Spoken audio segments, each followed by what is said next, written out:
Hello everyone, good morning. तो start करते हैं आज की क्लास को। और आज हमारा स्ट्रक्चर का लास्ट स्ट्रक्चर हमारा बचा है। और उस लास्ट स्ट्रक्चर के बाद कल यदि आपने लाइव क्लास ज्वाइन की होगी तो बहुत ही बढ़िया फ़ायदा आपको मिलेगा। और कोशिश कीजिए कि इवनिंग, आज का मैं थोड़ा सा कह नहीं सकता, लेकिन कंटिन्यू 4:30 to 5:30 आपकी लाइव क्लासेस चालू है।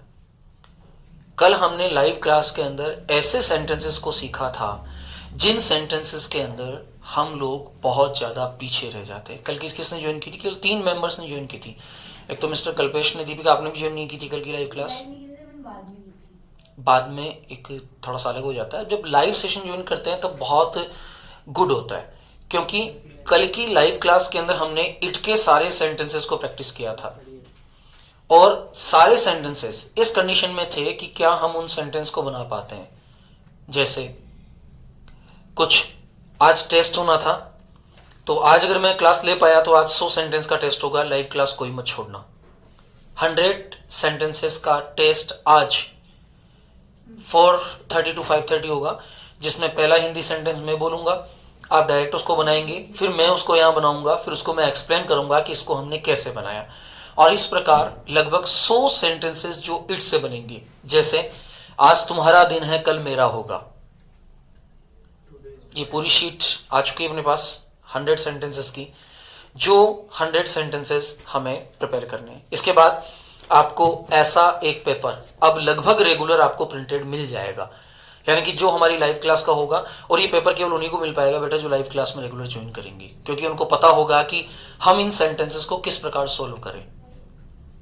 समझे? That is clear. So we have to complete, हमें करना ही है, क्योंकि लगभग हर 7 दिन के अंदर 3 दिन ऐसे होंगे जिसमें हम लोग लगभग 100 300 सेंटेंसेस को क्लियर एंड क्योर करने की कोशिश करेंगे। So it will be very helpful for us. चलिए बात करते हैं गॉड ब्लेस यू। हाँ, ये थोड़ा सा रहता है। अपनी क्लासेस ऐसे ही, अपन नॉर्मल क्लासेस, अपना सबसे बड़ा लक्ष्य केवल ये होता है कि बच्चा सुने और सीखे। हाँ, आई नेवर केयर कि फॉक्स यहाँ आ रहा है वहां आ रहा है, क्योंकि अगर फॉक्स नहीं आएगा तो बच्चा डायरेक्टली क्लियर लिख लेगा। हम चाहते हैं कि वो कुछ ना कुछ क्यूरियस के माइंड में है, सर ये वाक्य दिख नहीं रहा है, चलो मैं बोलता हूं तुम लिखो। इससे हम एक कनेक्टिविटी बना पाते हैं। ये तो फिर भी थोड़ा ठीक है। आज से 9 साल पहले हम लोग फोनो फ्रेंड क्लास लिया करते थे। फोन फ्रेंड का मतलब एक फोन से हम लोग लगभग 10 स्टूडेंट के साथ कनेक्ट हो जाते थे। कॉल एडिंग सिस्टम जो होता है ना, ये पहले भी होता था। तो कॉल एडिंग के अंदर 10 मेंबर्स की एक साथ क्लास हो सकती थी, 9 मेंबर और 10 में। तो उस समय हम सारी चीजों को फोन पे कन्वर्स करते थे। और आप बिलीव नहीं करेंगे कि काफी सारे स्टूडेंट्स ऐसे होते थे जो फोनो फ्रेंड्स से इंग्लिश को बहुत अच्छा डेवलप कर लेते थे। क्योंकि जब आप किसी बात को सुनते हैं, आप ध्यान दीजिएगा, आप किसी गाने को देखिए, वो आपको उतना जल्दी याद नहीं होगा। आप उस गाने को आंख बंद करके सुनिए केवल, आप बहुत जल्दी उसे याद कर पाएंगे। उसकी रिदम, उसका म्यूजिक, उसकी सारी जो लाइंस हैं, राइम स्कीम जो उसकी है, वो पूरी आपके माइंड में बैठ जाती है। इसका मतलब हम सबसे बेटर और बेस्ट याद कर सकते हैं विद द हियरिंग एड्स। जो हियरिंग कैटेगरी होती है, यानी कि सुनने की जो कैटेगरी होती है, वो हमारे लिए सबसे इंपॉर्टेंट फैक्टर के रूप में काम करती है जब हम किसी चीज को सुनते हैं। तो स्टार्ट करते हैं आज का सिलेबस का फर्स्ट पार्ट, यानी कि last structure of the time. Time का जो लास्ट स्ट्रक्चर है वो आज हम क्लियर करेंगे। और इस लास्ट स्ट्रक्चर को कहा जाता है फ्यूचर परफेक्ट कंटिन्यूअस स्ट्रक्चर।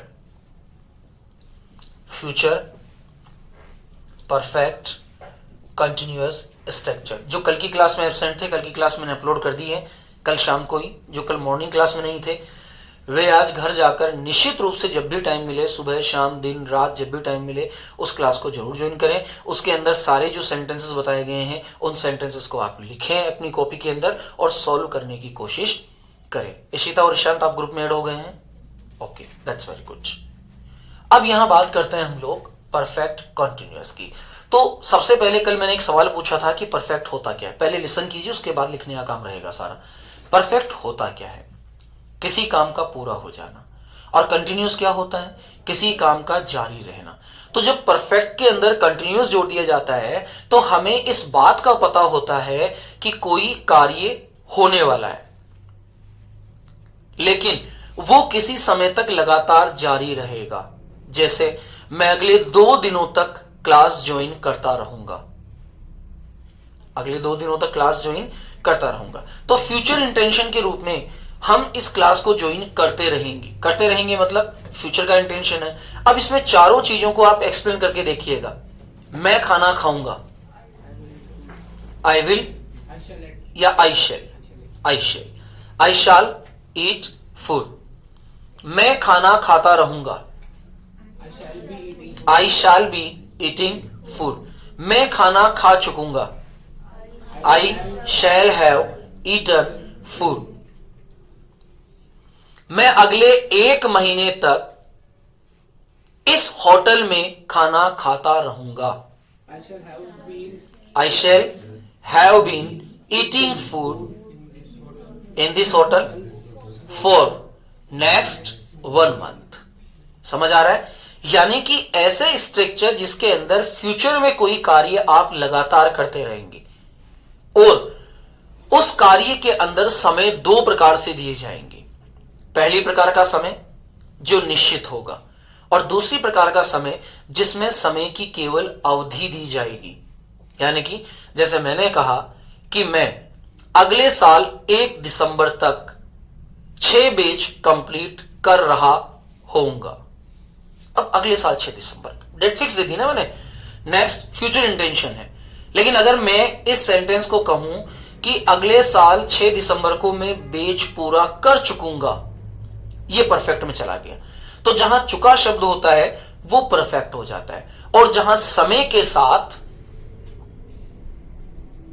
रहा और रहा के साथ गए, जहां जिस वाक्य में हमें बोलना होता है, ऐसे वाक्यों को बोलते समय हमें क्या करना होता है? फ्यूचर परफेक्ट कंटिन्यूअस के स्ट्रक्चर को यूज लेना होता है टू प्रिपेयर द सेंटेंस। अब बात करते हैं इसके स्ट्रक्चर की। तो यहां सबसे पहले सब्जेक्ट आना है, क्योंकि स्ट्रक्चर टाइम के जितने भी होते हैं सबसे पहले सब्जेक्ट को एबल करना होता है। इसके बाद सब्जेक्ट के बाद हमारे पास हेल्पिंग वर्ब आ जाती है। तो हेल्पिंग वर्ब में हमारे पास होगा शाल हैव बीन या फिर will have been. Shall have been कहां लग जाएगा? आई या फिर कमिंग बेटा वी के साथ। विल हैव बीन कहां लग जाएगा? ही, शी, इट, दे या फिर किसी नेम के साथ ये यहां ऐड हो जाएगा। अब जब ये यहां ऐड हो जाएगा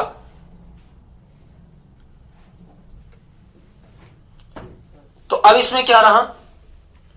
सब्जेक्ट शैल हैव बीन और सब्जेक्ट विल हैव बीन। तो सब्जेक्ट आई और वी अगर है तो यहां क्या हो जाएगा? Shall have been. और अगर सब्जेक्ट हमारा he, she, it, they, name है, यानी कि जिसके लिए हम बात कर रहे हैं, जिस सेंटेंस को या जिस सब्जेक्ट को हम बोलना चाहते हैं, वो अगर यहां चेंजेबल इन कंडीशन में है तो यहां विल हैव बीन लग जाएगा। अब इसके बाद क्या ऐड कर देंगे? एमवी फर्स्ट, प्लस में क्या हो जाएगा? आईएनजी, प्लस में क्या हो जाएगा? ऑब्जेक्ट, प्लस में क्या हो जाएगा? सिंस या फिर फॉर। और फ्यूचर में सबसे बढ़िया काम होता है कि अगर आपको लगता है कि मैं सिंस में या फॉर में कंफ्यूज हूं तो वहां आप एक बहुत प्यारा शब्द लगा देते हैं जिसको बोलते हैं टिल। इसको क्या बोला जाता है? टिल। और प्लस जो दिया गया है वो टाइम। अब एक बार पूरा स्ट्रक्चर अगर हम देखेंगे तो हमारा स्ट्रक्चर क्या बन रहा है? Subject shall have been oblique will have been plus MV first plus ING plus object plus since oblique for oblique till plus time. दोनों के साथ लगता है। ये टिल का मतलब होता है बोथ ऑफ, दोनों में से कोई भी। चाहे टाइम फिक्स हो तो भी आप टिल लगाइए, चाहे आप टाइम लिमिट हो, टाइम पीरियड हो, तो भी आप वहां टिल का यूज कर सकते हैं। Both condition, there is no any objection to use of the till because since और फॉर फ्यूचर में काम करते ही नहीं है। जैसे मैंने कहा कि मैं अगले सोमवार को वहां आऊंगा। अब अगला सोमवार फिक्स है ना, लेकिन समय अवधि भी अगले सोमवार तक आऊंगा।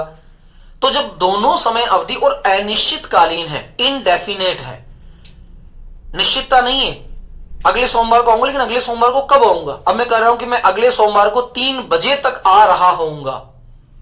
अब अगले सोमवार को 3 बजे, कौन से 3 बजे? मॉर्निंग 3 बजे या इवनिंग या नाइट या डे, कौन सा? तो जब इतना बड़ा कंफ्यूजन फ्यूचर में होता है तो फ्यूचर में इस कंफ्यूजन को खत्म करने के लिए तीसरा सबसे बढ़िया ऑप्शन अपने पास होता है, उसे कहा जाता है टिल। और ये केवल फ्यूचर में काम करता है, ना प्रेजेंट में ना पास्ट में, ये केवल किसमें वर्क करता है? फ्यूचर में। तो दोनों अवस्थाओं के अंदर हम किसका यूज करेंगे? टिल का यूज करेंगे। तो हमारा सेंटेंस कंप्लीटली क्या हो जाएगा? Subject shall have been oblique will have been plus IMV first plus ing plus since oblique for oblique till plus time। यहां तक का स्ट्रक्चर कंप्लीट है।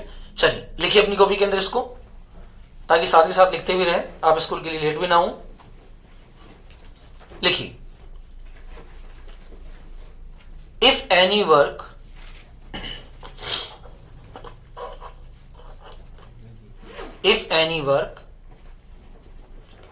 will have been going, if any work will have been going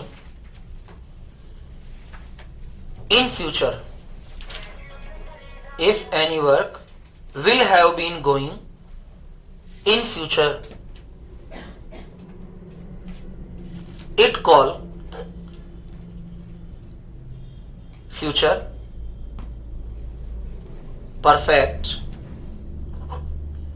continuous str, it call future perfect continuous str। इसका str note कीजिए, subject plus shall have been, subject plus shall have been oblique will have been plus MV first plus ING plus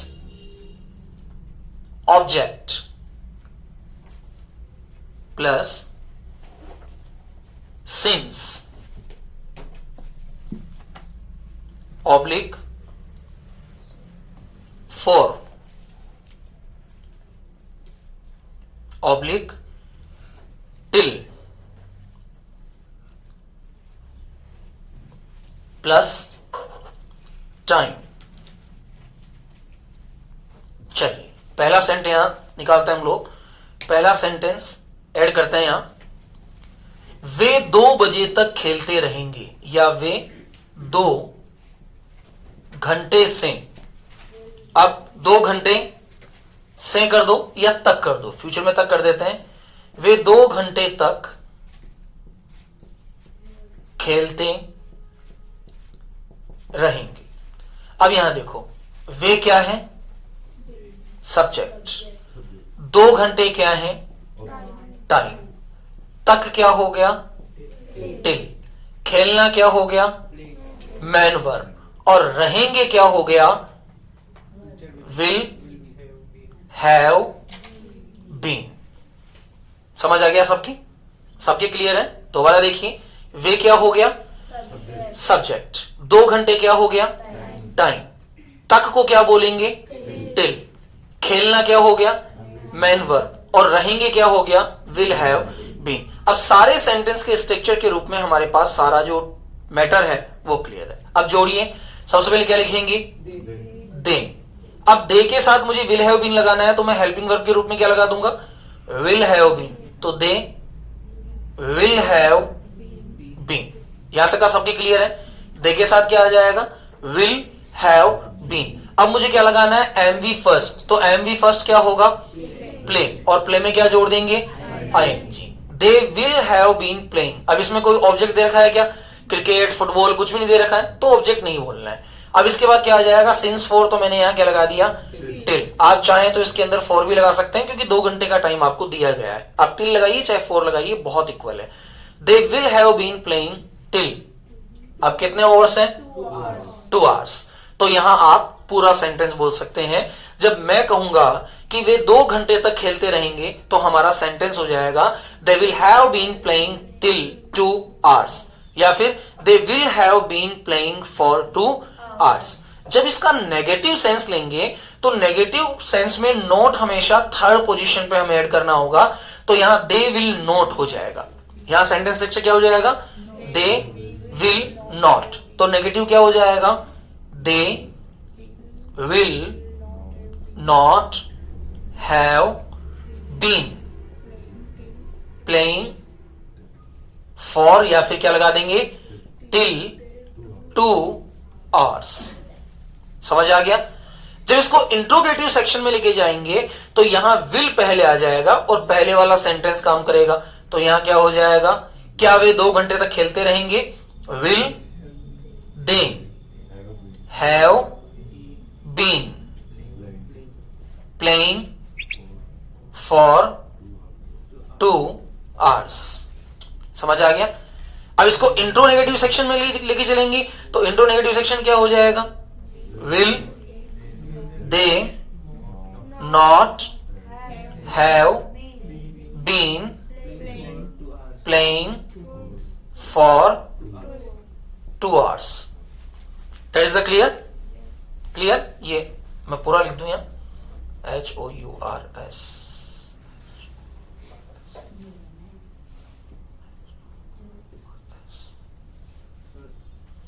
2 hours।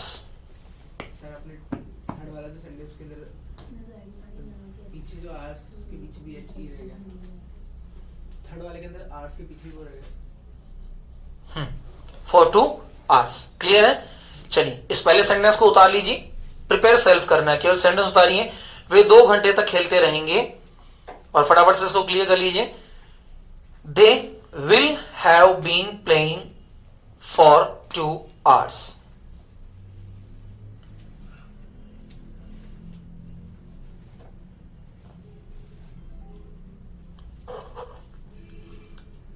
एक वाक्य संस्था कर लेते हैं,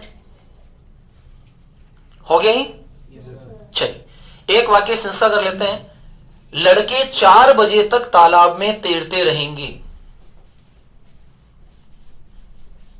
sentence क्या कह रहा है, ध्यान दीजिएगा, पहले लिखिएगा नहीं, पहले समझिएगा। लड़के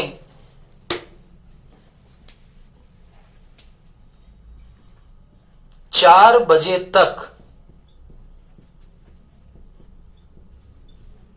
तालाब में तैरते रहेंगे। लड़के 4 बजे तक तालाब में तैरते रहेंगे। अब सबसे पहले इसके स्ट्रक्चर को डिवाइड कीजिए, क्योंकि सबसे बड़ी ताकत होती है डिवाइड। आपने देखा होगा हमारे भारत के अंदर अंग्रेज आए थे तो उन्होंने कहा था divide and rule, divide and rule. जब आप सेंटेंसेस को तोड़ देते हैं तो आप उन पर रूल यानी कि शासन कर सकते हैं। ये बिल्कुल सटीक नियम है।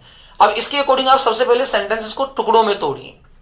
लड़के क्या हैं, 4 बजे क्या हो गया, तालाब में क्या हो गया, तक क्या हो गया, सेंस। सबसे पहले सेंस और फॉर को कंफर्म करना सीखो। जब लगे कि हम दोनों में कंफ्यूजन है तो टिल का यूज करो। समझ आ रहा है। पहले कोशिश यही करो कि हम सेंस और फॉर को करेक्टली क्लियर करें। उसके बाद जब लग रहा है कि कोई स्थिति नहीं है, मैं तो बोल रहा हूं, मैं कंफ्यूज हो रहा हूं कि यार इतनी जल्दी सेंस बोलूं या फॉर बोलूं, तो टिल बोल दीजिए। That is clear. लड़के 4 बजे तक, अब तालाब में ऑब्जेक्ट हो गया, तैरना क्या हो गया, मैन वर्ब। अब लड़के शैल हैव बीन तो हो नहीं सकते, तो ये क्या हो जाएंगे, विल हैव बीन। ये क्या हो जाएंगे, विल हैव बीन। चलिए ईशांत बताइए, सबसे पहले क्या लिखूं, द बॉयज, आगे बोलिए, will have been, well done. The boys will have been. अब क्या लिखूं आगे, प्लेइंग तो हो नहीं सकता ना, स्विमिंग होगा, swimming. The boys will have been swimming. कहां तैरेंगे, इन द पॉन्ड। और कितने बजे तक तैरेंगे, सिंस फॉर o'clock, या फिर फॉर AM कर दो, PM कर दो। अगर टाइम है तो आप 4 AM PM का यूज कर सकते हैं, या आप डायरेक्टली कह सकते हैं सिंस फॉर। डायरेक्टली सिंस और फॉर का यूज भी यहां किया जा सकता है। क्लियर, समझ आ गया? चलिए Deepika, make this sentence in negative form. The boys will will not not have been swimming have been swimming in in the pond the pond since for. Clear हो गया? o'clock साथ में लगा सकते हैं. for o'clock. Interrogative section. Suresh,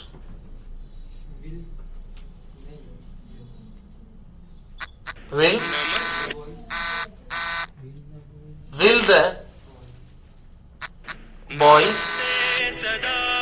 the boys yes have been नहीं आएगा तो हाँ swimming